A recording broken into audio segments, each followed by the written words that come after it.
Rangers, and welcome to Ranger Ruby YouTube channel. In today's video, I'll be helping you guys decide what season you should visit a national park in.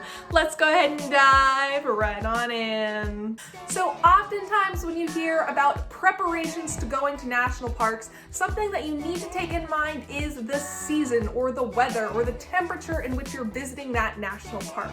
But let's say that you need to decide what national park you're going to and what season you're going to that national park in. So in today's video, we'll be going through some ways to decide what time of year you might want to visit a national park in. Now, obviously, national parks are located all over the United States, from the southern tip of Florida to the northern tip of Alaska.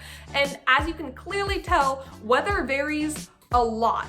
So in this video, we will be talking mostly in like broad terms about national parks, but a lot of these things apply to everyone. Though again, every national park is different, so be sure to check the park's official website to know when and what seasons are best to watch and go into it in. Okay, now, so before we get into a specific season, let's talk about whether you should visit a national park during winter, which just means the colder months, and summer, which just means the warmer months. Even right now, we're just going to be talking as if there's two.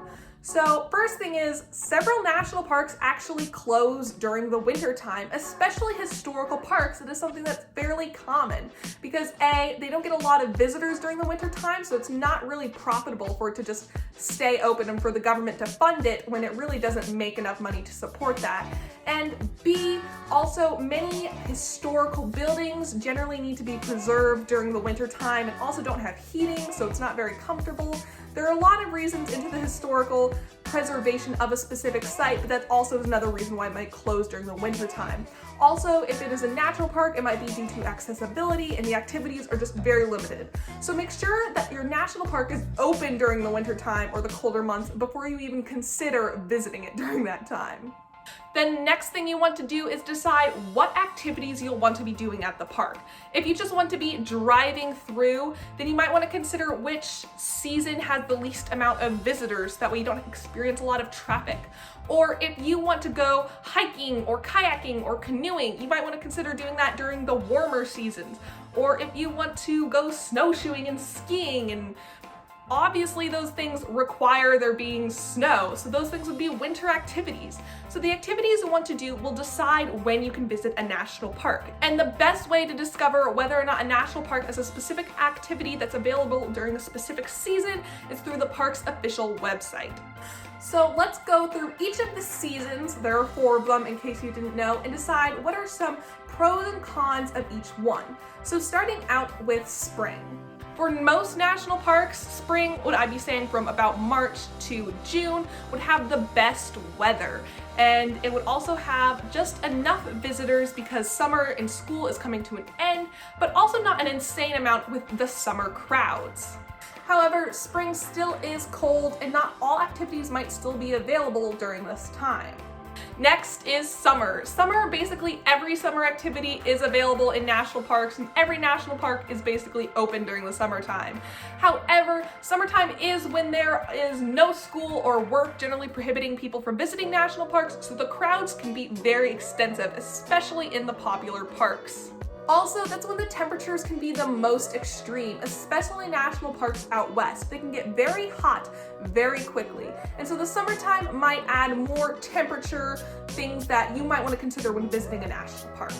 Now, fall. This would range generally from late August into early and late October. This generally has the best weather and the best crowds for visiting a national park, though again, that depends on where you are. And finally, wintertime. Wintertime usually is something that you don't visit national parks in. A, there's a lot of busy things going on during this time, whether it's school or work or the holidays. B, oftentimes the weather and the snow is generally much more of a hindrance to actually enjoying the national park than during the summer or spring or warmer seasons. And also, many national parks, again, have limited activities or are closed during this time. However, there are many benefits to the winter. Like in most national parks, during the winter, there are no people there. It is the perfect time if you want to be alone in a national park. Also, if you're going to parks in the East Coast or the Southeast, that is generally the time in which there is no bugs during the winter. So if you do not want to be eaten alive at any national parks on the East Coast, this is a great time to visit. And like I mentioned earlier, the wintertime also has winter exclusive activities like skiing, both cross-country and downhill, snowboarding, sledding, and all sorts of various snow-related activities, which also include various types of hunting and fishing.